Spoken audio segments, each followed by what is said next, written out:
trung tâm khát dấu vô ý ta nơi tu kê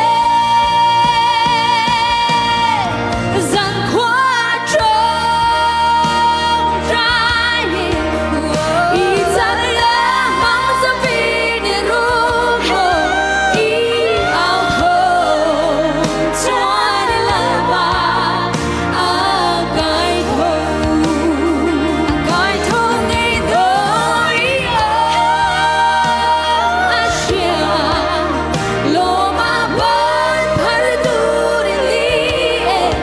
ý chấp thơm mai Lalpa thâu ra ý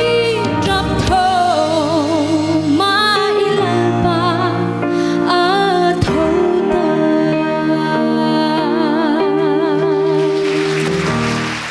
Amen Lalpa